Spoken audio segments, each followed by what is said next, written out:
Assalamualaikum warahmatullahi wabarakatuh.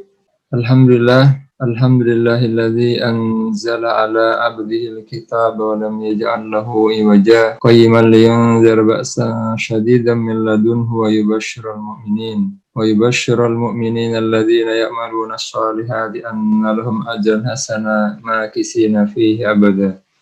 Asyhadu an la ilaha illallah wahdahu la syarika lah. Asyhadu anna sayyidina Muhammadan abduhu wa rasuluh la nabiyya ba'dah.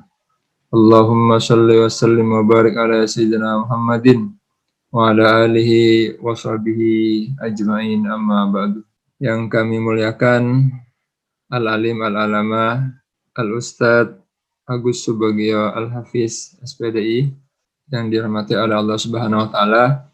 Puji syukur hadir Allah Subhanahu wa taala di malam hari ini kita diberikan kenikmatan yang luar biasa, terutama nikmat hidup dan nikmat sehat, serta nikmat iman dari Allah Subhanahu wa taala sehingga kita semua bisa hadir dan bisa mengikuti kegiatan Zoom meeting di malam hari ini.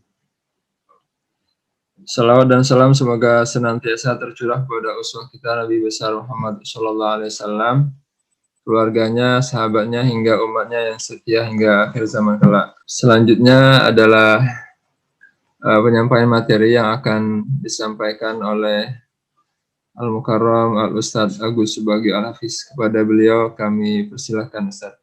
Assalamualaikum warahmatullahi wabarakatuh. Bismillah walhamdulillah wassalatu wassalam ala rasulillah wa ala alihi wa sahbihi ajma'in amma ba'd. Alhamdulillah Bapak Ibu yang dirahmati oleh Allah, ini sebuah kenikmatan di tengah situasi pandemi yang masih terus berlangsung, kita bisa bertemu secara virtual. Ya, Alhamdulillah saya juga ini sebuah dejavu ya, nostalgia selalu ketika bertemu dengan saudara-saudara dari Kalteng, ya, dari Palangka, dari Pangkalan Bun ya, dari Kobar. Biasanya sudah menjelang Ramadan itu sudah ada kesamaan hati untuk saling bertemu ya. Alhamdulillah setiap tahun ya. Dulu setiap tahun selalu kita bertemu menjelang Ramadan.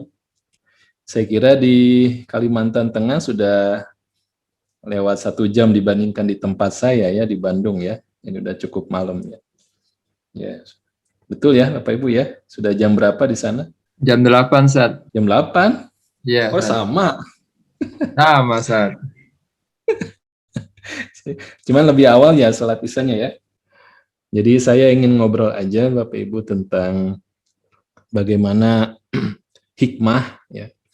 Kenapa sih Allah memilih ya, bahasa Arab sebagai bahasa dari Al-Quran yang merupakan ayat-ayat Allah ya, dan juga kenapa bahasa Arab ini Allah pilih yang membuat Al-Quran menjadi mukjizat terbesar ya, sepanjang zaman kehidupan manusia sampai nanti hari kiamat.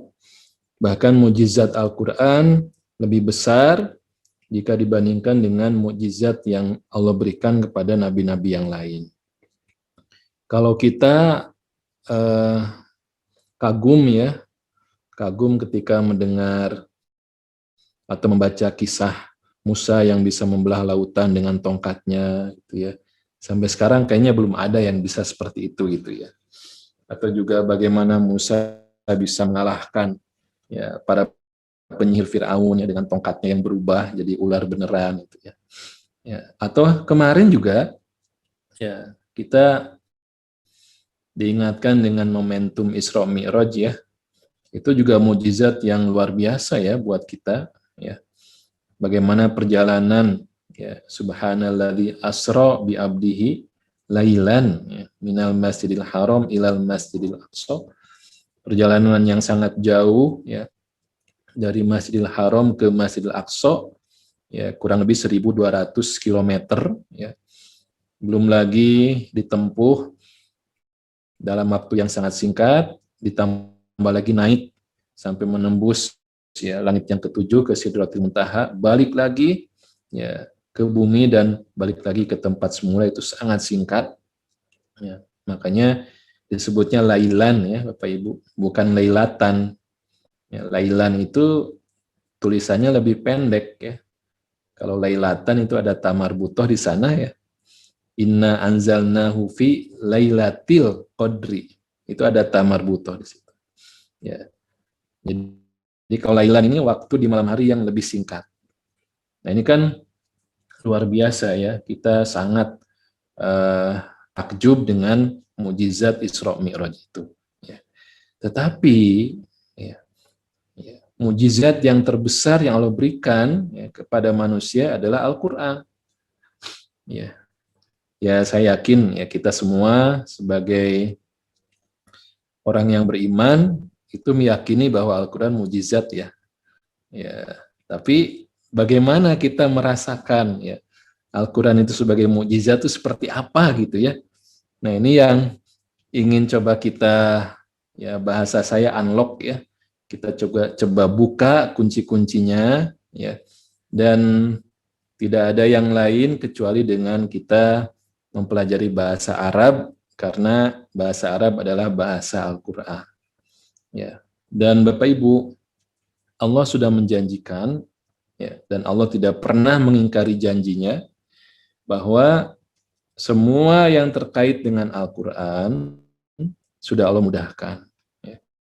Walaqad yassarnal Qur'ana lidzikri fahal mim muddakir.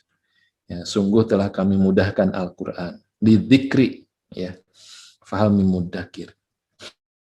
Jadi semuanya untuk interaksi dengan Al-Qur'an itu sudah Allah jamin kemudahannya. Ya. Nah, termasuk ketika kita belajar bahasa Arab, Bapak Ibu, ya, kalau kita tujuannya, ya, tujuan belajar bahasa Arab itu supaya kita lebih dekat dengan Quran, maka insya Allah akan mendapatkan jaminan kemudahan itu gitu. Ya, ya. Tapi beda kalau bukan ya, untuk mendekati Al-Quran, ya pasti mengalami kesulitan-kesulitan ya karena Allah tidak menjaminkan hal itu. Gitu. Jadi dalam bahasa Arab ada tujuan belajarnya untuk conversation ya, untuk percakapan atau muhadasah. Ada juga belajar bahasa Arab untuk kiroah ya, untuk baca kitab gundul gitu ya. Ya, padahal Al-Qur'an sudah tidak gundul ya, bisa dibaca dengan mudah ya. Ya, dan sebagainya gitu ya. Sehingga ya itu yang kebayang rumit gitu ya. Tapi Masya Allah ya, ketika kita meniatkan belajar bahasa Arab itu tujuannya supaya kita bisa dekat dengan Quran, supaya kita tambah paham sedikit demi sedikit, itu akan Allah tuntun, akan Allah bimbing. Ya insya Allah seperti itu. Ya mungkin saya bukan termasuk orang yang pernah mesantren ya khusus ya, sehingga ngalami betul ya bagaimana keinginan yang besar ya, yang menggebu-gebu supaya bisa paham ya Al-Quran itu mentok sana sini gitu ya. Ya pernah ikut ma'had ya sekian semester gitu ya sambil kuliah gitu ya, ada sih yang nempel tapi kayaknya nggak bisa kemudian membuat pertanyaan-pertanyaan terhadap ya kegundahan dari Al-Quran itu bisa terjawab, itu belum ya. Tapi kemudian ketika kita kembalikan, ya Allah saya pengen pahamnya Al-Quran gitu ya. Alhamdulillah barangkali teman-teman di Kalteng juga sudah sempat belajar bareng ya, kita di program Sahal Arabik ya. Saya dengan kawan-kawan yang membuat program belajar bareng ya, bahasa Arab Al-Quran, ya fokusnya kepada Quran. Ya, Alhamdulillah ya, ya mungkin tadi Pak ya Ustadz Mansur ya, dan yang lain-lain juga sempat ya ikut dan mereka merasakan betul ya Allah mudahkan. Bukan karena saya, bukan karena siapa-siapa, karena tujuan kita untuk Al-Quran. Ya, maka mendapatkan jaminan kemudahan itu. Nah Bapak Ibu, karena waktu yang ya kita hanya sekali pertemuan ini dan juga bahasa Arab itu sangat luas ya. Ya kita coba apa ya namanya jelaskanlah apa yang bisa kita jangkau ya pada pertemuan kali ini. Bapak Ibu, bagi yang ada pertanyaan tidak harus nunggu di akhir ya, bisa saja langsung diketik ya di kolom chat ya, supaya tidak nunggu ya, silahkan. Jadi Bapak Ibu yang dimuliakan oleh Allah, bahasa Arab itu ada 3 jenis ya, ada 3 jenis. Ini mohon maaf bagi Bapak Ibu yang sudah punya background bahasa Arab ya. Kalau saya biasanya ngajar TK ya, bahasa Arab TK, jadi mungkin bahasa-bahasanya juga sangat sederhana ya. Ya mohon bersabar ya. Nah, yang pertama adalah bahasa Arab Amiyah. Ini bahasa Arab yang ya non formal, biasa dipakai di pasar-pasar dan juga terkait dengan dialek. Ya. Jadi misalnya ya ini bahasa selengean lah kalau di kita ya. Ya ada gabut ya, ada bucin. Ya gitu-gitulah. Ya di Arab juga ada sama ya. Ini bahasa Arab Amiyah ya.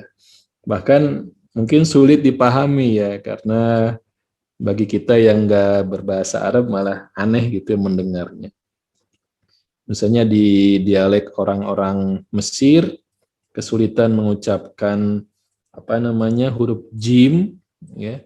Huruf jim mereka susah ya. Udah pokoknya dalam obrolan sehari-hari jim itu jadi seperti huruf G ya. Jadi ida jaa jadi ida gaa gitu. Jadi Jamal Abdul Nasir jadi Gamal Abdul Nasir. Itu termasuk dialek. Ya. Jadi kalau di Indonesia malah juga banyak contohnya ya, dengan di tempat saya di Sunda aja itu banyak ya, Sundanya, Sunda di Bandung, kemudian di Jawa Barat ke timur, ke barat tuh beda. Ya. Padahal bahasanya bahasa Sunda. Nah ini juga ada di Arab, ya namanya Arab Amiyah. Kemudian yang kedua adalah Arab Fusha. Ya. Ini adalah bahasa Arab yang formal, yang biasanya dipakai di media massa ya, di koran, di televisi, ya, di medsos, termasuk di kampus. Ya. Ini bahasa Arab yang formal. Ya. Nah, ada yang ketiga adalah bahasa Arab klasik. Saya tidak ingin menyebutkan bahasa Arab kuno ya, tapi bahasa Arab klasik ya. Ya, jadi saat ribuan tahun sebelumnya, ya, orang-orang Arab ini karena mereka adalah orang-orang yang tidak bisa baca tulis ya, Bapak Ibu. Jadi kalau kita baca bahwa Rasulullah itu ummi, ya, bukan hanya Rasulullah, tapi sebagian besar orang Arab itu ummi, nggak bisa baca tulis. Walladzi ba'asa fil ummiyina rasulam minhum. Ya, di surat Al-Jumu'ah ya. Jadi walladzi ba'asa fil ummiyin. Jadi, dialah Allah yang mengutus kepada kaum yang ummiyin, tidak bisa baca tulis. Ya. Nah, jadi mereka ketika ribuan tahun sebelumnya itu ya berkomunikasi dengan bahasa Arab benar-benar lisan. Ya. Sangat jarang yang bisa ya baca tulis, bayangkan itu ya. Tapi karena ya keterbatasan dalam menulis itulah justru mereka mengembangkan ya bahasa Arab klasik yang sangat-sangat tinggi ya nilai bahasanya. Ya. Jadi tidak sekedar supaya nyampe gitu ya apa yang diinginkan dikomunikasikan, tapi juga ada seni bahasa yang tingkat tinggi gitu ya. Ya. Masalahnya kalau kita nggak paham, kita nggak ngerti. Ya. Nah, sehingga yang mereka banggakan ya bahasa Arabnya ini, bahasa Arab klasik. Ya, ada syair-syair. Ya. Jadi saat itu orang yang bisa menggubah syair itu menjadi orang yang populer, yang viral. Udah pasti kehidupannya mewah lah gitu ya.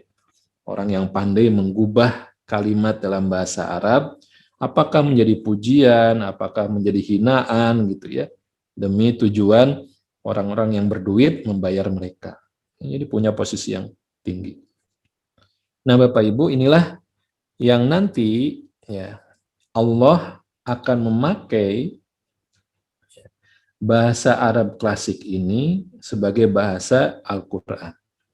Ya. Dan bahasa Arab Fusha itu termasuk bagian dari bahasa Arab klasik. Ya. Dia bagian dari bahasa Arab klasik, Arab Fusha itu. Misalnya begini Bapak Ibu, ada kosakata yang saat dipakai oleh orang-orang Arab klasik itu punya makna yang luar biasa mendalamnya, tapi ketika sudah ya kesini, tetap sih dipakai ya, dalam bahasa formal ya, Arab Fusha, tapi itu sudah mengalami distorsi ya dari maknanya ya. Misalnya istilah mata ya, dalika mata'ul hayatid dunya, gitu. Istilah mata ya, ini sudah diterjemahkan sebagai kesenangan ya, dalika mata'ul hayatid dunya. Mata yaitu kesenangan ya hidup dunia ya. Tetapi kenapa Allah memakai istilah mata dalam Al-Qur'an ya? Ini ya, mata ya. Bapak Ibu, saya mohon izin off video ya, semoga bisa meringankan jaringan. Ini agak nge-lag. Ya.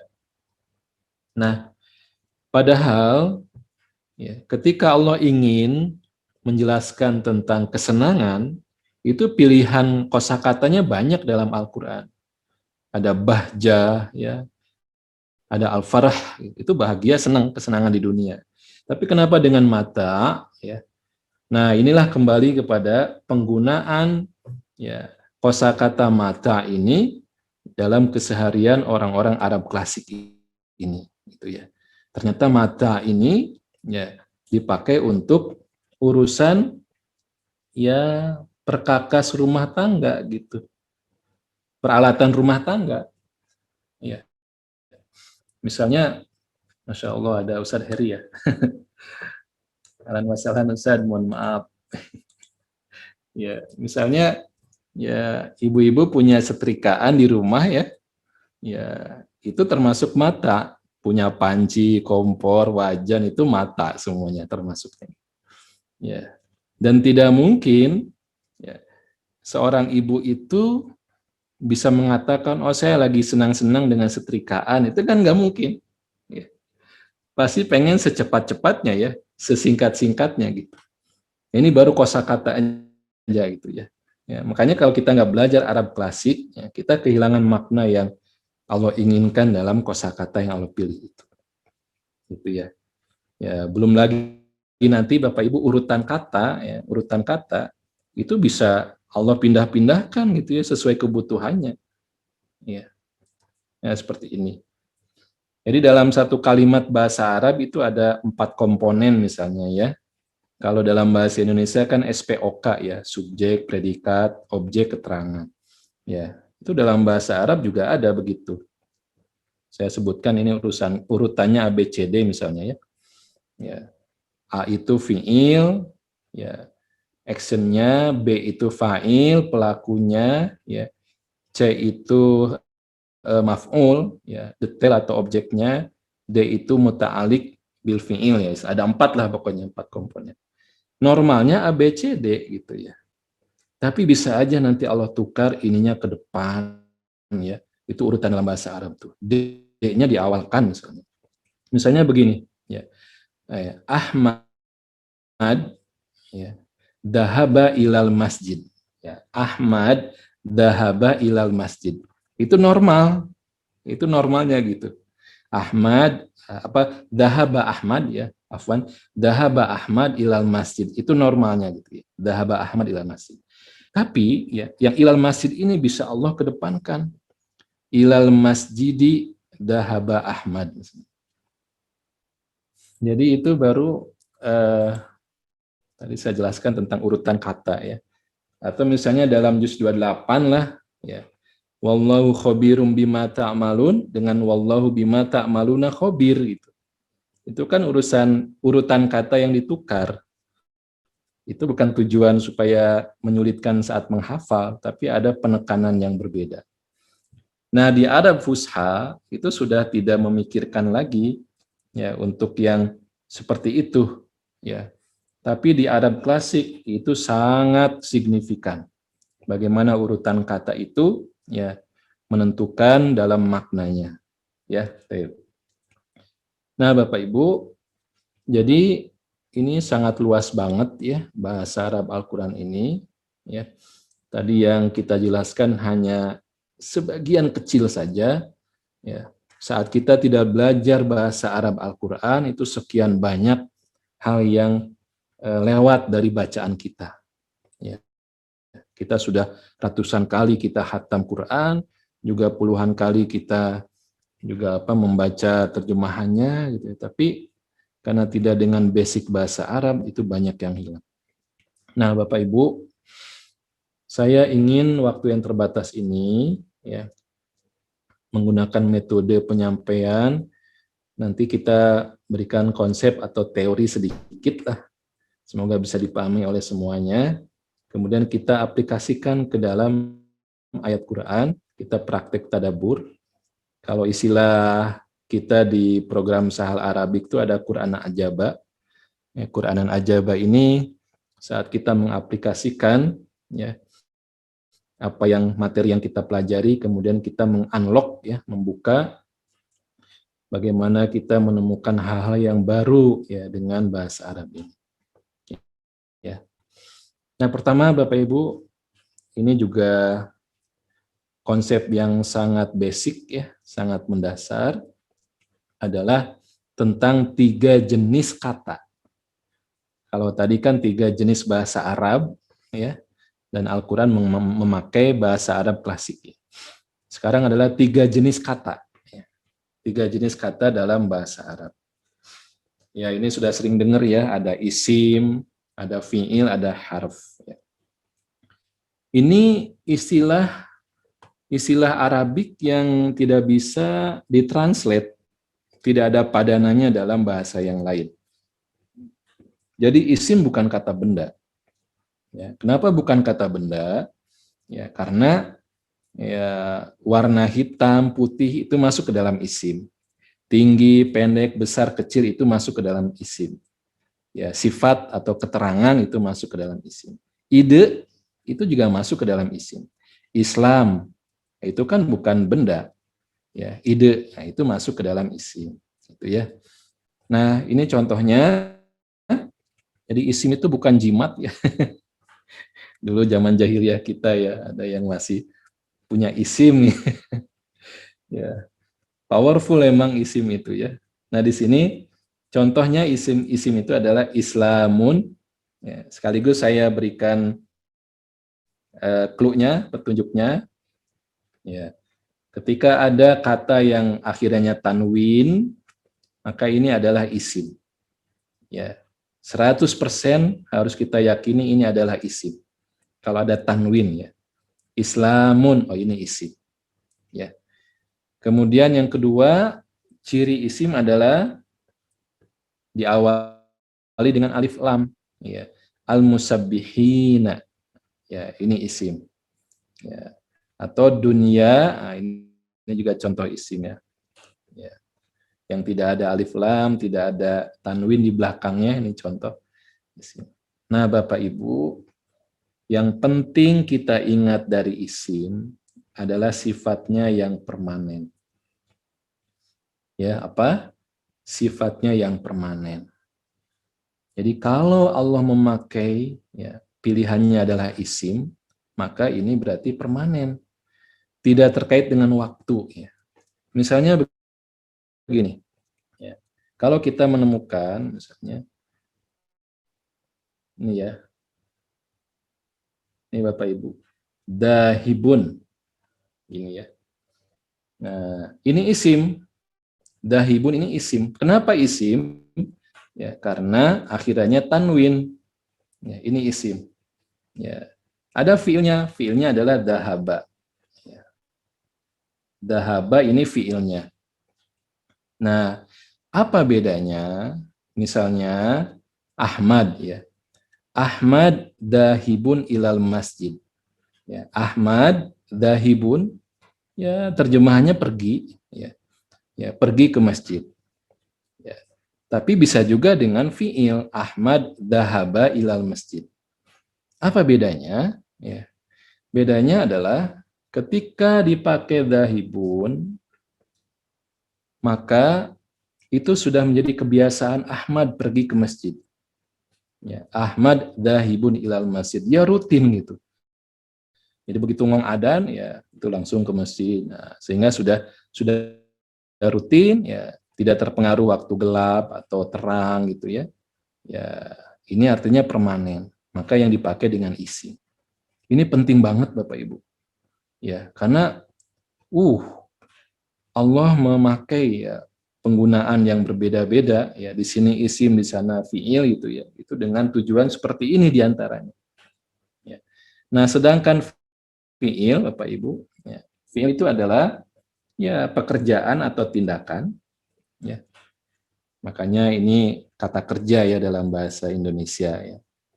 Kemudian juga di dalamnya ada waktu Bapak Ibu. Jadi di dalam fiil itu sudah mengandung waktu. Sudah lewatkah, sedang dilakukan atau akan dilakukan. Ini kan tidak ada dalam bahasa Indonesia. Menulis, kapan menulisnya nggak tahu. Tapi kalau dalam bahasa Arab, kataba, oh berarti telah menulis. Ya, yaktubu sedang menulis. Gitu. Tetapi hebatnya lagi dalam bahasa Arab, di dalam fiil pun kita akan menemukan siapa pelakunya.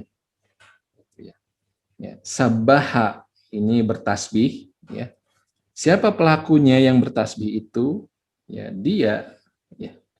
dia telah ya bertasbih ya. Gitu. Jadi dia pelakunya, telah ini waktunya, kemudian bertasbih ini fiilnya. Apa pekerjaannya. Ini kan hebat banget ya. Ya, jadi kalau kita menemukan dahaba di atas ini artinya adalah dia telah pergi. Nah, ini kan jadi kalimat, bukan lagi satu kata. Ini alasan kenapa Allah menjadikan bahasa Arab sebagai bahasa Al-Quran, karena ringkas, padat. Ya. Nah, masalahnya kalau kita buka kamus, dahaba itu ya, diterjemahkan pergi. Ya, dahaba itu pergi aja. Jadi kamus hanya memberikan informasi hanya tentang pekerjaannya saja. Ya. Nah, itu ya. Tetapi saya ingin kita fokus ya, kepada sifat fiil yang temporer. Ya. Supaya kita bisa membedakan ya, antara isim yang sifatnya permanen tadi, tidak terikat waktu ya, ya dengan fiil yang dia ya sebuah kegiatan yang temporer. Kemarin dia sholat ke masjid, hari ini belum tentu, pekan depan juga belum tentu. Ya, ini dengan menggunakan fiil. Nah, Bapak Ibu kalau kita baca dalam ayat Qur'annya, alladzina kafaru, ya, kafaru ini termasuk apa? Kafaru, isim atau fiil? Kafaru. Boleh dijawab di chat Bapak Ibu. Pak Mansur mah tekaci jawab. Ada Bu Desi juga ya. Kita udah belajar ya di Sahal Arabik ya. Nah, ini fiil Bapak Ibu. Ya. Jadi kafaru ini fiil. Alladzina kafaru ya. Orang-orang yang ya kafir ya, tidak beriman. Ya. Hebatnya di dalam Al-Qur'an tidak pernah sekalipun Rasulullah Shallallahu Alaihi Wasallam memanggil ya orang-orang yang belum beriman itu dengan panggilan ya memakai isim. Kalau isimnya itu kafir ya, ini kafir itu isim, ya, kafirun itu isim, ya, sedangkan kafaru itu fiil. Ya. Jadi tidak pernah Rasulullah memanggil orang-orang yang belum beriman itu dengan panggilan kafir dengan isim. Kenapa? Karena Rasulullah masih berharap mereka itu akan beriman suatu saat gitu.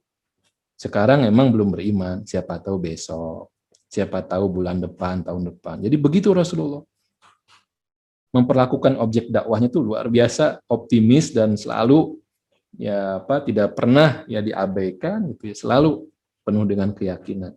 Diajak lagi, dinasihati lagi terus. Hanya sekali saja Rasulullah memanggil dengan isim, itu pun karena diperintah oleh Allah. Kul, katakan, ya ayyuhal kafirun. Kul ya ayyuhal kafirun. Nah, itu kafirun itu dengan isim. Surat ini turun di akhir-akhir masa kenabian. Saat mukjizat semua bukti-bukti sudah Allah berikan, Allah turunkan, tidak mau beriman juga, ya sudah. Berarti kekafiran mereka akan permanen. Makanya dipanggil dengan ya ayyuhal kafirun. Nah, ini kan baru kita buka, kita unlock dengan menggunakan sifat isim dan fi'il, itu sudah ada pemahaman yang berbeda. Keren banget menurut saya ini, baru yang basic seperti ini aja. Ya. Baik. Nah, kita akan lihat contoh yang lain dalam ayat Quran. Tadi kan metode kita jelaskan konsep, teorinya, kita coba lihat tadaburnya dalam ayat Quran. Bapak Ibu yang dimuliakan oleh Allah, di sini kita menemukan ya sebetulnya banyak ayat ya, tapi kita ambil satu. Ya. Di surat Al-Baqarah ayat 38. Ya. Kalau mushaf standar Pak Mansur ya di sebelah kanan paling atas ya. Faman tabi'a hudaya fala khaufun alaihim wala hum yahzanun. Maka barang siapa yang mengikuti hudaya, petunjukku, di Kalteng nggak ada yang namanya Pak Hudaya, Bapak Ibu. Saat ini pilbub atau pilgub. Hati-hati ayat ini bisa dipakai ya Pak Heri ya.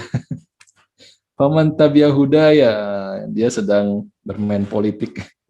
Ya, kita kembali ke sini.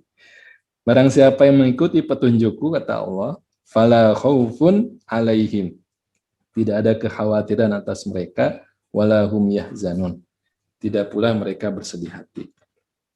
Saya ingin Bapak Ibu fokus kepada kata yang kita kasih warna merah, ya.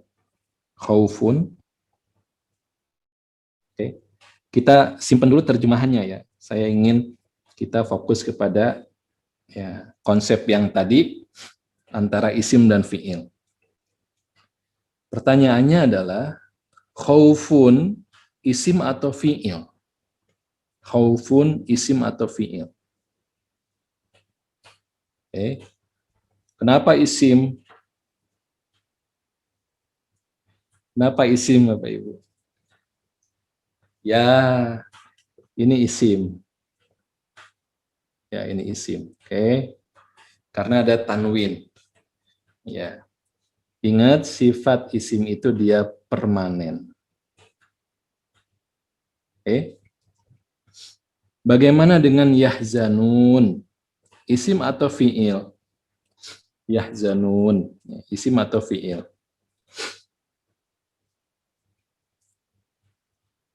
Kalau nggak tahu tebak aja, peluangnya kan 50% ya. Ya. Mohon maaf Bapak Ibu ya, kalau online ini kan banyak tantangannya ya. Jadi saya tahu nih yang jawab siapa aja nih. Masya Allah. Om Wahyu ya. Ya, ini fi'il ya. Masya Allah. Ini fi'il. Ya, kalaupun nggak tahu ya nggak apa-apa. Tebak saja dan benar. Ya. Ini fi'il. Dan sifatnya adalah temporer atau sementara. Oke. Nah, mari kita tadaburi. Kenapa ketika Allah bicara tentang kekhawatiran, rasa khawatir, ketakutan, ya, itu di dalam ayat ini Allah memakai isim khaufun. Padahal ada pilihan fiilnya itu dengan khofa. Khofa yakhufu itu dengan fiil. Itu fiilnya. Ya, tapi kenapa di sini Allah memakai khaufun dengan isim yang mengandung pengertian permanen. Sedangkan untuk kesedihan, ya, kesedihan al-huznu, ya, itu dengan fiil, ya, yahzanun. Ini kan tidak apple to apple, ya. Kalau mau dibandingkan gitu ya, harusnya ya dua-duanya dong logikanya. Kalau mau isim ya isim dua-duanya, kalau mau fiil ya fiil dua-duanya. Nah ternyata ya pengalaman kita membuktikan bahwa yang namanya rasa khawatir itu tidak pernah hilang, ya tidak pernah hilang. Kalau berkurang iya, tapi tidak akan pernah hilang. Pasti akan selalu ada ya perasaan khauf, ya, perasaan khawatir, takut itu pasti akan ada. Bukan bicara dengan kacamata keimanan ya. Kalau bicara dengan kacamata keimanan ya emang harus ada khauf waroja, rasa takut dan rasa harap. Ya. Tapi dalam kehidupan manusia emang ya tidak pernah hilang ya dari rasa khawatir atau takut itu. Kenapa? Karena emang bermanfaat. Coba saja kalau kita besok ada acara penting atau tadilah ya tadi karena ini kita harus segera on time misalnya ya. Saya harus ngisi gitu ya. Saya ada rasa khawatir. Duh jangan-jangan nanti ada problem teknis dan sebagainya ya. Ada kekhawatiran gitu. Ya, maka saya harus tatan-tatan ya Pak Heri ya. Prepare ya, harus persiapan lebih awal. Masuk lebih awal. Kemudian juga mempersiapkan segala macamnya gitu ya. Karena gara-gara ya siap-siap. Jasa kalau sadari tatan-tatan itu bahasa Garut ya. Ya siap-siap lebih awal gitu. Gara-gara takut, khawatir. Ya, itu kan positif. Besok kita ada ujian, itu pasti kita khawatir dan membuat kita siap-siap lebih kuat gitu. Ya. Itulah kenapa khauf itu Allah jadikan permanen, tidak pernah hilang gitu. Ya, tidak pernah hilang. Ya. Ini kan keren banget ya. Ya, jadi kenapa tidak pernah hilang? Karena itu akan memberikan manfaat bagi kehidupan manusia. Nah, sedangkan untuk ya sedih, ya, Allah memakai dengan fiil, ya artinya dia temporer. Ya. Kita sekarang ngumpul di sini, kita lupa, ya kita punya utang, punya cicilan, kemudian barangkali ada yang diuji dengan COVID, gitu ya. Ya, sementara kita lupa dari situasi yang musibah yang sedang kita alami, ya sehingga tidak bersedih. Ya. Tapi meskipun kejadiannya sudah lewat sekian tahun, kalau kita ingat-ingat kembali itu bisa datang lagi itu kesedihan. Ya, kita ditinggal oleh orang tercinta kita gitu ya. Udah lama kejadiannya, tapi pas kan bulan ini ya, bulan Maret kejadiannya ya. Lihat foto-fotonya gitu ya. Muncul lagi itu kesedihan, yahzanun. Ya. Ini kan keren banget Allah dengan ya memisahkan yang satu khaufun dengan isim, yang satu yahzanun. Ya, Masya Allah ya. Nah ini baru kita memakai membedakan antara isim adalah permanen, fiil adalah temporer. Oke. Saya tidak akan bahas secara lengkap ayatnya, itu akan panjang lagi tadaburnya, ya. Tapi itu bagi kita poinnya di situ ya. Karena kalau mau panjang lagi, itu dengan memakai ini ala, ya, sedangkan di sini la, wah itu sudah jelas ya, itu akan ada terjemahan lagi, tadabbur lagi yang panjang. Kenapa untuk khaufun pakai ala? Kenapa untuk yahzanun pakai la? Nah itu. Taib. Berikutnya adalah contoh yang lain ya, tentang kisah Nabi Yunus alaihissalam. Falaula annahu kana minal musabbihin lalabisa fi batnihi ila yaumi yub'atsun. Ya, kisah Nabi Yunus nggak banyak dalam Quran. Ya, ini diantaranya di surat As-Saffat. dan kisah yang lainnya juga di surat Al-Anbiya, ya, surat ke-21. Masih nyambung kisahnya. Wadannuni idzahaba mughadiban fazanna allan naqdiru alaihi fanada fi zulumat alla ilaha illa anta subhanak inni kuntu minaz zalimin. Nah, itu yang di surat Al-Anbiya ya. Jadi ketika Zunnun itu Yunus ya pergi meninggalkan kaumnya karena bandel terus ya, nggak mau ngikuti nasihatnya. Kemudian ya Allah menguji dia, ya akhirnya ditelan oleh ikan besar, ya, ya, dan disitulah Nabi Yunus alaihissalam kemudian berdoa dengan doa yang diabadikan di ayat itu, la ilaha illa anta subhanak inni kuntu minadz dzalimin. Tidak ada Tuhan selain Engkau, Maha Suci Engkau, sesungguhnya aku termasuk orang-orang yang zalim. Nah, di surat As-Saffat ini Allah sebutkan, sekiranya dia Yunus tidak termasuk orang-orang yang mengingat Allah. Ini terjemahannya ya. Ya, mengingat Allah di sini terjemahannya. Padahal katanya aslinya adalah al-musabbihin. Nah, ini adalah isim Bapak Ibu. Al-musabbihin ini isim. Ya, kenapa isim? Ya, karena dia diawali dengan alif lam. Ya, ada alif lam di awalnya. Ya. Jadi kalau dengan terjemahan kita nggak dapat ya, nggak dapat tambahannya itu ya. Ya, tapi gara-gara kita, oh ini isim al-musabbihin. Artinya, ya, bacaan tasbih yang dilakukan oleh Nabi Yunus alaihissalam selama di dalam perut ikan itu kontinu.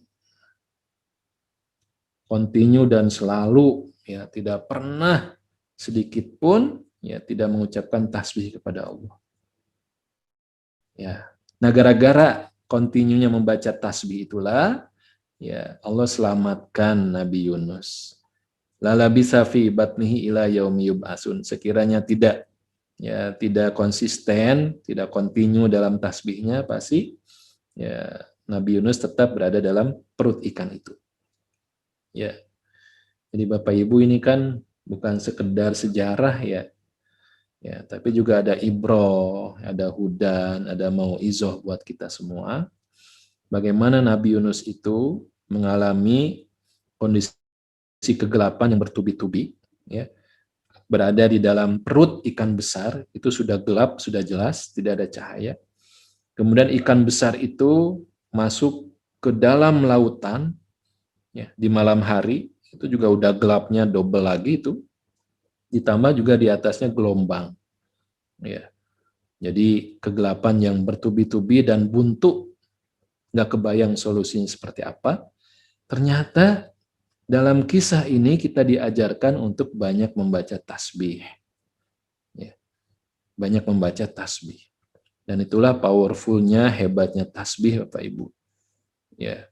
Dan disunahkan ketika kita mengalami situasi yang tidak enak, ya, tidak nyaman, musibah, selain mengucapkan innalillahi, itu juga mengucapkan subhanallah.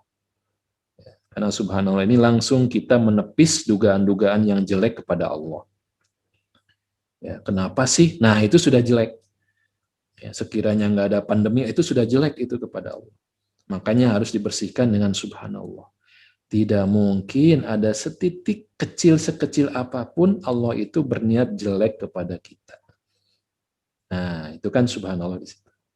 Jadi di sini dengan memakai isim karena Allah ingin menunjukkan ya konsistensi bacaan tasbih yang dibaca oleh Nabi Yunus alaihissalam, dan ini menjadi solusi terhadap permasalahan kehidupan kita ya, sebagaimana Nabi Yunus itu yang bertumpuk-tumpuk kegelapannya itu sampai nggak kebayang solusinya seperti apa, cukup dengan memperbanyak tasbih kemudian Allah terlibat dan Allah bantu.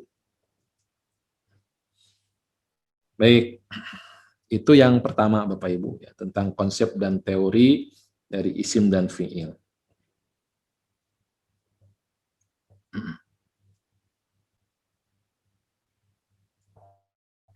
Selanjutnya adalah kita meningkat ke teori tentang peranan kata ya. Jadi kalau dalam bahasa Indonesia kan ada kata itu statusnya sebagai subjek, bisa sebagai predikat, bisa sebagai objek atau keterangan. Dan normalnya adalah SPOK urutannya gitu ya. Kalau disebutkan di awal berarti dia subjeknya, dia pelakunya gitu. Ya. Ahmad pergi ke masjid, nah itu Ahmadnya sebagai subjeknya gitu ya. Nah, dalam bahasa Arab Bapak Ibu, status atau peran kata itu bukan ditentukan dari urutan. Ya, bukan dari urutan. Dari apa? Dari tanda baca, dari harokat diantaranya. Ya. Nah, pelaku itu disilahkan dengan rofa. Ini kan yang diminta oleh panitia ya untuk menjelaskan isim marfu ya. Kemudian juga mabni ya, nanti mu'rab mabni ya. Nah, ini diantaranya ya penjelasan yang semoga bisa bermanfaat ya, insya Allah. Jadi rofa itu menunjukkan dia sebagai pelaku. Ya. Sedangkan posisi dalam kalimat dia bisa di depan, bisa di tengah atau di akhir, di ujung itu bisa. Ya. Nah, rofa itu ditandai dengan ya yang paling umum saja ya. Itu ditandai dengan bunyi u di belakangnya. Dawudu, oh ini berarti sebagai pelaku. Ismailu ini sebagai pelaku. Ya. Samaniyatun, nah ini juga sebagai pelaku. Samaniyatun itu 8 ya, itu bisa juga sebagai pelaku. Ketika kita lihat harokatnya itu rofa. Ya, rofa itu paling umum dengan domah lah, dengan bunyi u atau un. Ya. Yang kedua, status kata itu, ini masih isim ya Bapak Ibu, ini saya bicara isim semuanya. Ya, adalah sebagai detail, ya, sebagai detail atau sebagai apa ya? Ya detail ya, tidak hanya sebagai objek ya. Nah ini saya kasih ilustrasi ya, detail itu dia jawaban terhadap pertanyaan 5W1H. Ya, 5W1H itu hu. Kalau hu-nya ini sudah jadi milik pelaku ya. Siapa yang melakukan? Nah, dia pelaku. Sedangkan pertanyaan sisanya ya, what apa gitu ya. Where di mana, when kapan, why mengapa, how 1H bagaimana, itu semua detail. Ya. Dan statusnya adalah nasab. Statusnya nasab. Nah, yang paling umum detail ini bercirikan akhirannya adalah dengan ya a atau an. A atau an. Jaluta, oh dia sebagai detail berarti atau objek.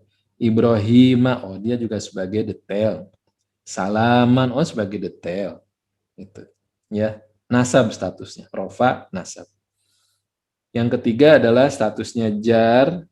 Ini ketika bicara tentang gabungan dua kata, ya, misalnya rumah sakit, nah itu sudah jadi frase ya istilahnya, gitu ya. Mobil ayah, nah itu sudah jadi frase. Mobil ayah, mobil milik ayah, misalnya. Nah itu jadi jar statusnya ya.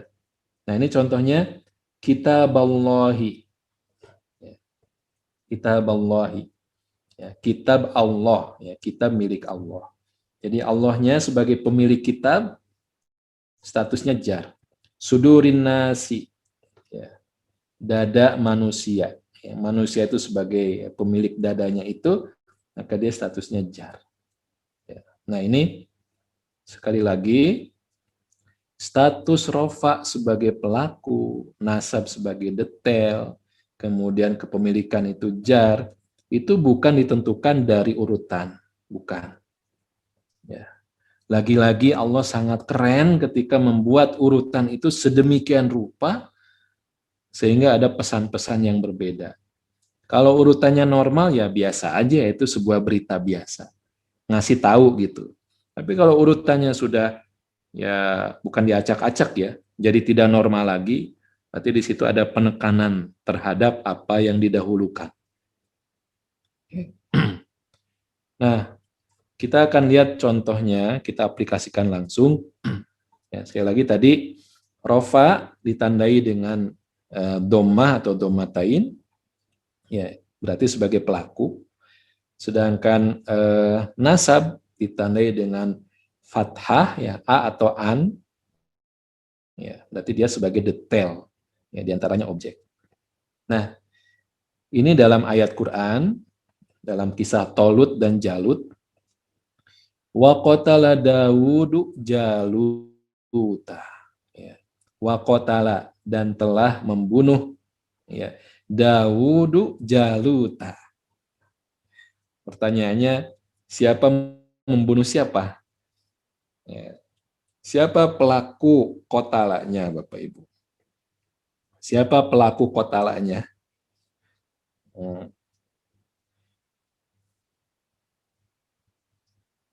Halo, masih ada? Ya. Nah, pelakunya ya, yang membunuh siapa?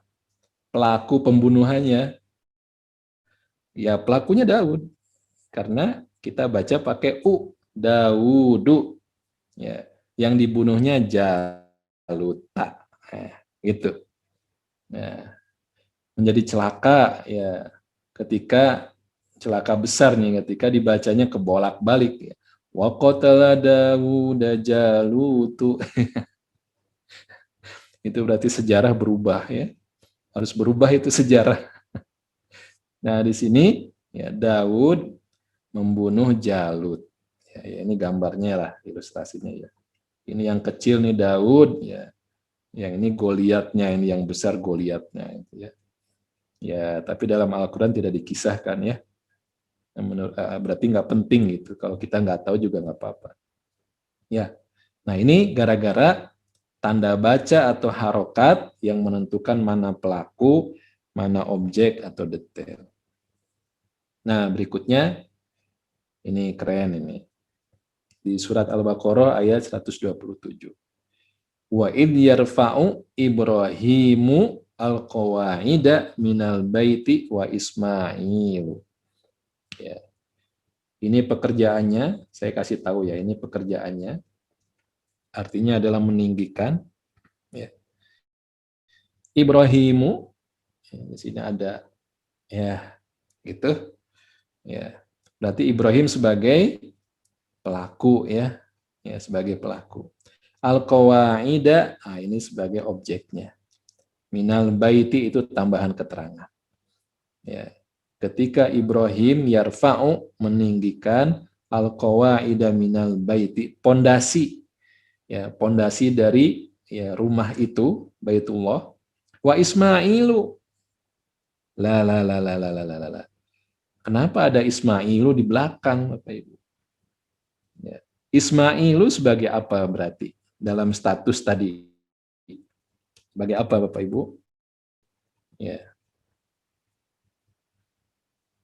Ya, Rofa sebagai apa? Ya, sebagai pelaku. Ya, sebagai pelaku juga. Ya. Logika kita mengatakan kenapa sih tidak di sini saja posisinya gitu kan? Wa idh yarfa'u Ibrahimu wa Ismailu al-qawaida minal baiti. Jadi terjemahnya ketika Ibrahim dan Ismail ya meninggikan pondasi rumah Allah itu. Ya. Kenapa harus ditunda sampai di belakang baru disebutkan wa Ismailu? Nah, ini kan tadi ya permainan ya masalah status tadi ya. Ya, bisa dijauhkan seperti ini gitu. Ya. Karena sebagaimana kebiasaan kita saat membangun rumah ya Bapak Ibu. Itu kan ada tukang, ada ladennya ya. Ya, nggak tahu di Kalimantan apa istilahnya ya. Kalau di tempat saya ada tukang itu yang dia yang betul-betul ahlinya gitu ya. Kemudian ada laden itu yang ngebantu aja gitu. Dia cuma nyodorin batu bata gitu. Sedangkan yang masangnya si tukangnya itu. Ya, ya ada asistennya lah gitu. Ada supirnya, ada keneknya gitu. Ya. Nah, di sini Allah menyebutkan Ismail belakangan persis bicara tentang porsi peranan saat membangun pondasi Baitullah itu gitu. Jadi Ibrahim sebagai arsiteknya, sebagai drivernya, sebagai tukangnya, Ismail sebagai asistennya, ditaruh di belakang. Nah, kan yang begini ya kita kalau tidak dengan bahasa Arab sekali lagi, Masya Allah ya kita datar-datar aja gitu ya, belum ada wajilat kulubuhumnya gitu. Tapi kalau dengan bahasa Arab sedikit saja, Masya Allah, ini kan jadi konsep yang luar biasa gitu ya. Bagaimana kita menghargai orang sesuai dengan makomnya, kontribusi itu kita hargai ya sesuai dengan apa yang mereka lakukan. Baik. Nah, ini yang terakhir contoh konsep ini tentang status atau peranan kata ya. Di surat Al-Haqqah ya, wal malaku ala arjaiha, dan malaikat-malaikat berada di penjuru-penjuru langit. Wa yahmilu arsya rabbika ya. Saya ingin mulai dari sini ya Bapak Ibu. Kalimatnya dari sini. Jadi kalau ini udah berhenti ya. Itu. Wa yahmilu, yahmilu adalah pekerjaannya ya. Pekerjaannya ya. Jadi mengangkat ya. Wa yahmilu arsya rabbika, mengangkat arsy Tuhanmu, fauqahum ya, di atas kepala mereka, yauma idin, pada hari itu, sama niatun. Pertanyaan saya Bapak Ibu, pada kalimat wa yahmilu sampai selesai ayatnya, mana pelakunya? Mana pelakunya?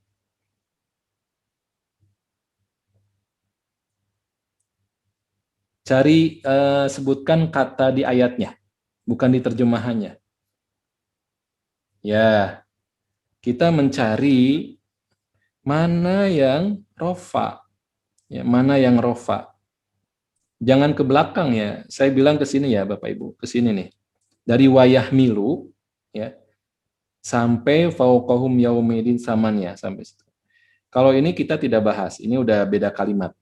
Ya, oke. Sekali lagi mana yang menjadi pelakunya? Wa yahmilu arsya rabbika fauqahum yauma idin samaniyatun. Nah, keren kan? Inilah pelakunya Bapak Ibu. Samaniyatun itu 8 artinya. Ya 8. Ya. Jadi kalau kita baca terjemahan, ya dari sini ya, dan pada hari itu 8 orang. Ya, 8-nya ada di sini nih. Ya, 8-nya di terjemahannya di depan gitu. Padahal ayatnya aslinya sama niatunya itu di akhir. Wa yahmilu arsya rabbika fawqahum yauma idin samaniyatun. Allahu Akbar ya. Ini karena Allah ingin menunjukkan bagaimana ketinggian kemuliaan arsy Allah sampai mengecilkan dalam tanda petik ya mereka yang mengusung, mereka yang menjunjung tinggi arsy Allah itu. Ditaruh paling belakang sama niatun. Ya. Bisa diikuti ya Bapak Ibu. Jadi ya dengan begini kita belajar peranan kata ya, isim marfu ya. Kan dalam tornya yang diberikan panitia, Ustaz tolong ajarkan isim marfu. Nah, ini diantaranya ini. Fungsinya adalah untuk mengetahui pelakunya di mana ya. Dan kalau kita analisa ya posisinya misalnya di belakang seperti ini, oh berarti ada hal yang lain, bukan sekedar terjemahan gitu ya, tapi apa pesannya gitu. Ya, afala yatadabbarunal Qur'an. Ya, kenapa ayat ya perintah atau sentilan tadabur itu ada di 2 tempat Bapak Ibu. Di surat An-Nisa ya, ayat 82 kalau nggak salah. Kemudian di surat Muhammad ya, surat Muhammad ayat 24. Afala yatadabbarunal Qur'an. Ini 2 ayat ini ada di rangkaian ayat-ayat jihad. Sebelumnya ada ayat jihad, sesudahnya ada ayat jihad. tentang kita. Ya, karena tadabbur Quran itu jadi energi untuk orang terus punya semangat taat sampai pada kesiapan untuk berkorban apapun ketika diminta untuk Allah. Ya, kenapa tadabbur ada di ayat-ayat jihad? Ya. Nah, baik. Ya, sampai di situ ada pertanyaan Bapak Ibu sebelum kita masuk ke konsep yang baru. Ada satu lagi, ini terakhir konsep ini. Ya. Jadi teori dulu, konsep dulu, baru kita coba tadabbur.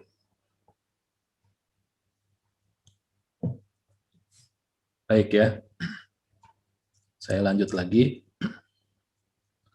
Bapak Ibu yang dirahmati Allah, ya, berikutnya adalah tentang, ini istilahnya ya, istilah Arabnya, ya, Arabiknya adalah isim mu'rab, mabni, kemudian ada isim ghairu munsharif. Apa yang Bapak Ibu rasakan ketika mendengar isim mu'rab, mabni, ghairu munsharif? Apa yang kita rasakan Bapak Ibu? Kayaknya pengen keluar dari Zoom ini ya. Ya Allah, kayaknya mah apa yang mau diajarin ya, mu'rab, mabni, ghairu munsharif. Langsung kita loading ya. Ya, sekian menit masih mencari makna katanya apa, padahal mungkin si gurunya sudah kemana menjelaskannya ya. Ya, inilah juga istilah-istilah yang bukan saja mengintimidasi, tapi kadang-kadang membuat kita down duluan gitu ya. Ya. Nah,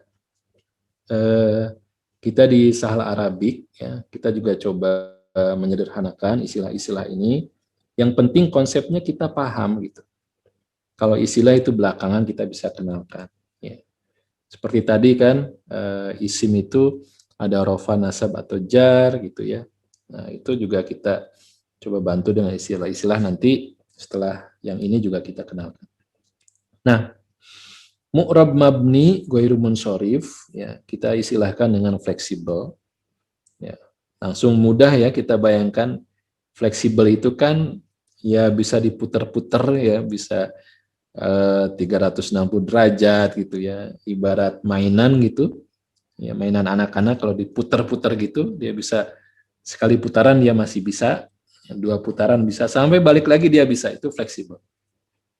Itulah isim mu'rab ya. Jadi isim mu'rab ini ya isim yang fleksibel, penampakan rofa, nasab, dan jarnya. Nah, penampakan status sebagai pelaku, sebagai detail, atau mengandung makna kepemilikan, itu beda-beda penampakannya. Ya. Jadi rofa pelakunya itu dengan ya bacaan u atau un, nasab sebagai detailnya itu dengan a atau an, jarnya itu dengan i atau in. Jadi fleksibel itu penampakan rofa, nasab, dan jarnya itu beda semuanya sesuai dengan kaidah pada umumnya. Ya. Aslinya seperti ini. Contoh misalnya, minal masjidi. Nah, di sini jadi masjidi. Kenapa masjidi? Oh, karena dipengaruhi oleh min. Ya, ini ada harf ya, istilahnya ada harfu jar. Jadi harfu jar ini tugasnya hanya mempengaruhi isim menjadi statusnya jar. Itu. Ya. Sedangkan masjid ini dia bisa jadi al-masjidu, bisa masjidah. Ya, bisa saja gitu. Ya, karena dia fleksibel. Ya, tergantung ya dipengaruhinya ya oleh siapa, tergantung statusnya juga. Ya. Yang jelas dia bisa ya rofa, nasab, jarnya itu beda-beda. Innal insana. Nah, di sini statusnya nasab. Kenapa? Oh, karena dipengaruhi harfu nasab di sini. Ini harfu jar tadi ya. Itu. Ya, tapi al-insan itu bisa al-insanu, bisa al-insani. Tergantung nanti ya pengaruhnya apa dari yang sebelumnya gitu. Nasrun, ya ini rofa, bisa juga binasrillah, bisa juga dengan jar, binasri, ya. Juga bisa nasron aziza, ya, nasron aziza. Ini yang fleksibel. Sedangkan yang mabni ini adalah isim yang tidak fleksibel. Namanya tidak fleksibel ya, nggak bisa diputar-putar, ibarat tadi Lego itu ya, nggak bisa diputar-putar lagi. Sehingga ya rofaknya ya begitu, nasabnya ya begitu, jarnya juga begitu. Gitu. Nah, contohnya adalah Musa. Ya. Musa ini contoh dari isim yang tidak fleksibel, alias yang mabni. Ya. Jadi saat Musa itu sebagai pelaku ya tidak berubah jadi musuh gitu. Kan sebagai pelaku harus rofa, iya rofa. Tapi karena dia tidak fleksibel ya tetap aja Musa. Ya, wakola Musa bukan kola musuh ya. Musa telah berkata gitu ya. Ya bukan kola musuh ya, nggak ada kola Musa gitu ya. Ya kemudian nasabnya juga Musa, status sebagai detailnya juga Musa, atau sebagai jarnya juga Musa. Ya, begitu. Zakaria. Nah, jadi Bapak Ibu, kita silahkan cek, tidak akan pernah menemukan dalam Quran ada musuh atau musi. Semuanya Musa. Juga di dalam Quran kita tidak akan menemukan Zakariyu, Zakariyi, nggak ada. Ya, tapi Zakaria semuanya, karena dia adalah termasuk isim yang tidak fleksibel atau mabni. Hada, nah itu juga sama. Nggak ada hadu, ya, ya. Hadihi itu ada, hadihi, tapi tidak ada hadihu, nggak ada, hadiha, nggak ada. Ya, ini yang tidak fleksibel. Kemudian berikutnya adalah yang goir munsorif, nah ini yang setengah-setengah. Ya, istilahnya semi fleksibel. Ya, untuk mudahnya, ya keywordnya adalah ini isim yang no tanwin, no kasroh. Tidak menerima tanwin, juga tidak menerima kasroh. Ya, begitu. Jadi kalau domah, u dia bisa. Kalau a dia bisa. Tapi kalau i dia nggak bisa. Ya. Nah, siapa saja itu yang semi fleksibel? Ini contohnya adalah Fir'aun. Ya. Idhab ila Fir'auna. Ya. Padahal seharusnya statusnya adalah jar di sini ya. Jadi bukan ila Fir'auni. Ya, meskipun ada harfu jar di sini, ini ada ila ini harfu jar yang seharusnya membuat isim yang sesudahnya itu statusnya menjadi jar. Gitu. Ya, tapi karena semi fleksibel ya dia Fir'aun. Ya, tapi juga bisa Fir'aunu, yang tidak bisa Fir'auni. Ya, ya, millata Ibrahim hanifan. Nah, ini seharusnya statusnya adalah jar dia. Ya, tapi karena ini adalah tidak menerima kasroh, maka tetap dia dengan fathah. Millata Ibrahim. Ya, mungkin agak ngebul ya kalau yang belum pernah belajar, tapi ini jalan pintas sebetulnya ya. Ya, tinggal nanti ini stimulus, Bapak Ibu silahkan lanjutkan. Ya, semangat belajarnya, insya Allah akan Allah bimbing. Oke.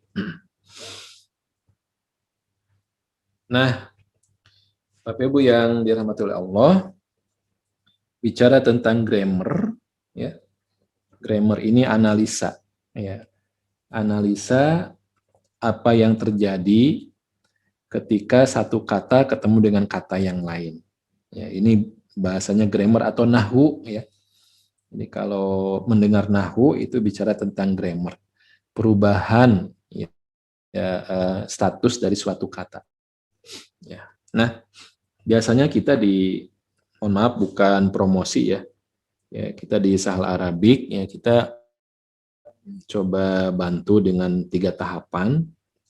Pertama adalah kita diajak untuk mengenali satu kata, ya isim misalnya ya, kita kenali isim itu dari semua sisinya. Ya saya senang dengan menganalogikan seorang anak main Lego gitu. Sebelum menggabungkan dengan Lego-Lego yang lain, dia pasti mengamati dulu. Ini bentuknya seperti apa, lubangnya ada berapa, pojokannya bagaimana gitu. Dia analisa.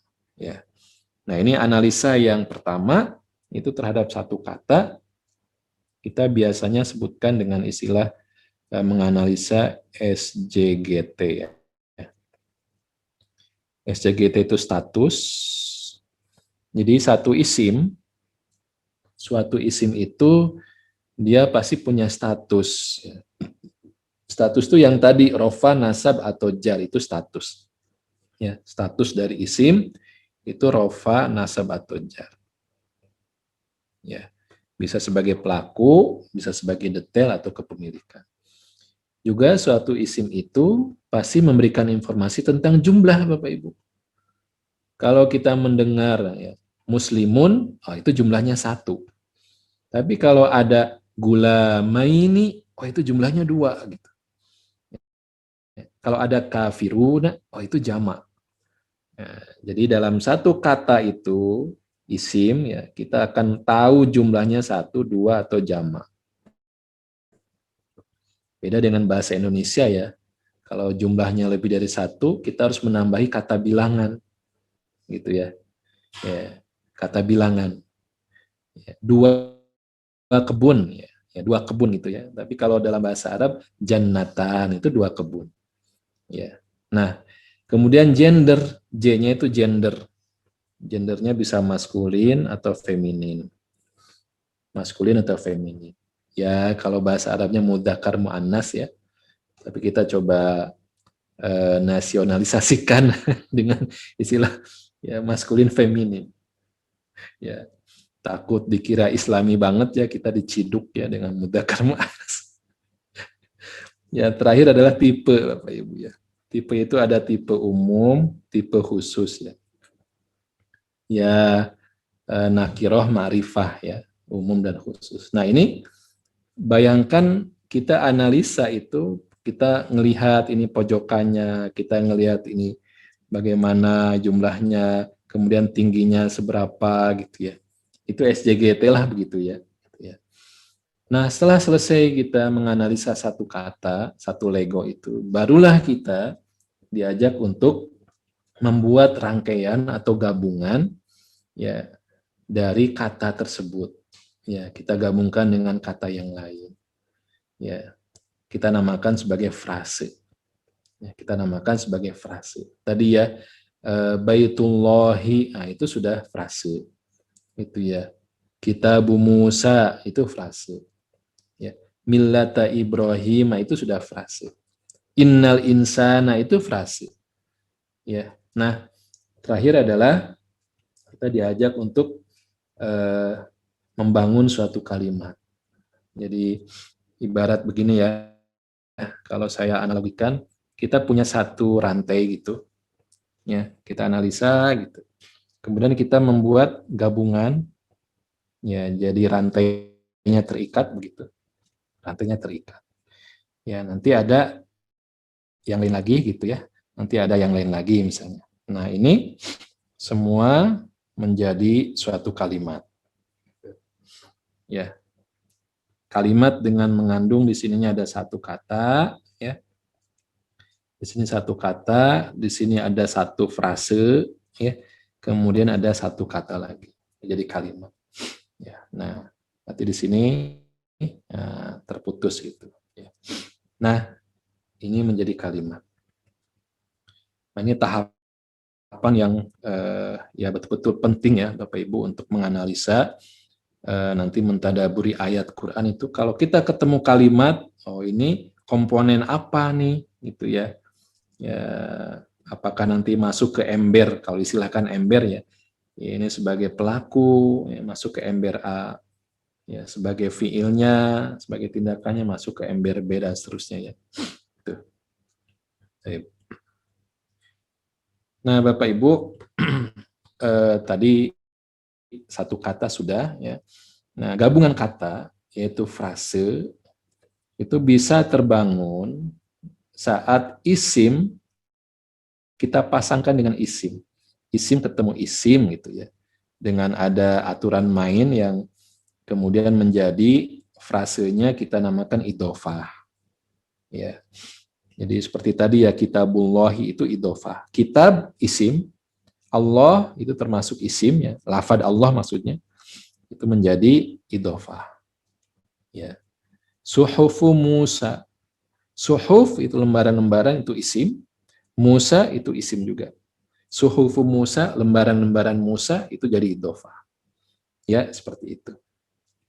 Nah, sedangkan nanti ketika ada isim ketemu dengan isim lagi dan membuat hubungan ya yang kata pertama dijelaskan, ya, didefinisikan, dideskripsikan oleh sifat, ya.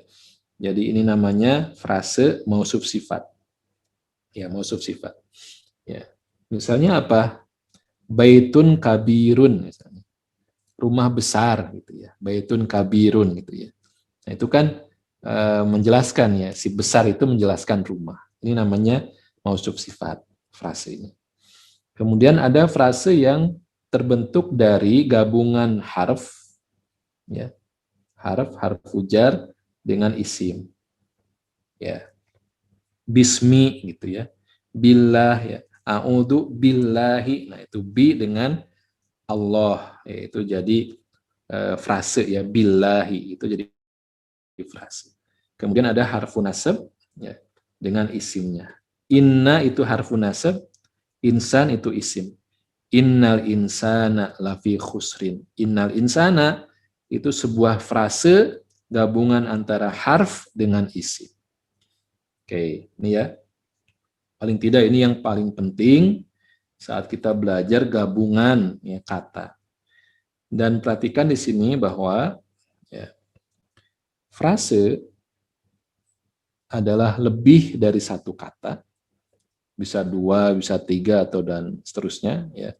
Tapi belum menjadi satu kalimat, ya, belum menjadi suatu kalimat. Nah ini kan penting, ya. Kalau kalimat kan sudah utuh ya, memberikan informasinya utuh. Tapi kalau frase kan masih belum. Kita masih nunggu informasinya gitu, apalagi gitu. Nah begitu. Baik. Nah ini yang terakhir saya kira.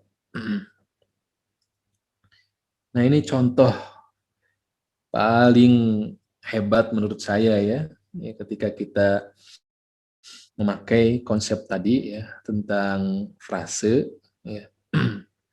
Jadi kan bayangkan frase itu seperti rantai ya, rantai yang terikat gitu ya.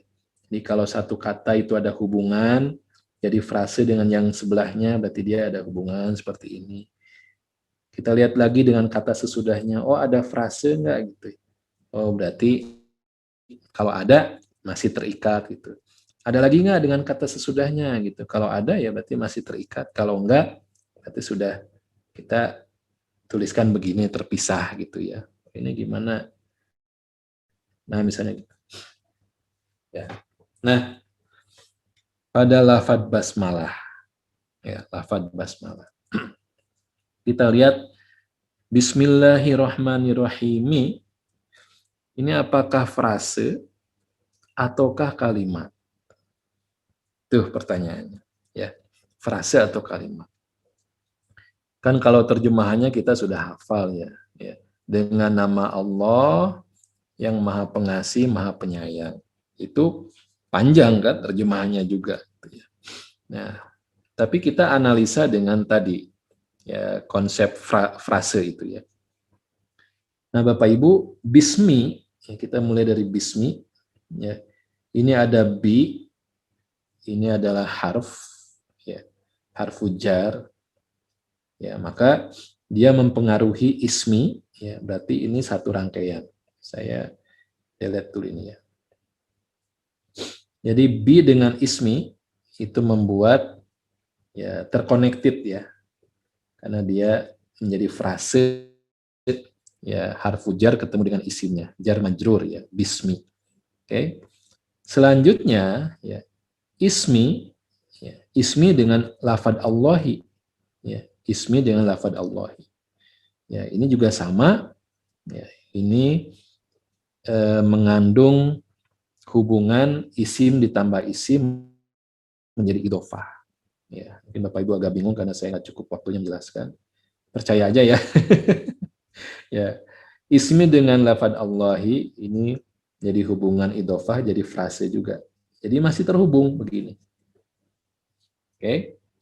Kemudian ar-Rahmani, ya, dengan Allahi, ar-Rahmani dengan Allahi, itu juga kalau kita analisa legonya itu dari SJGT, itu sama, ya, SJGT-nya sama.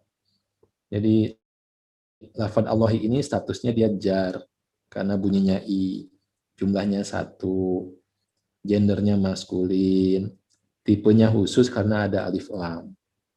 Ar-Rahmani kita analisa karena I dia jar, jumlahnya 1, gendernya maskulin, juga karena ada alif lam dia khusus.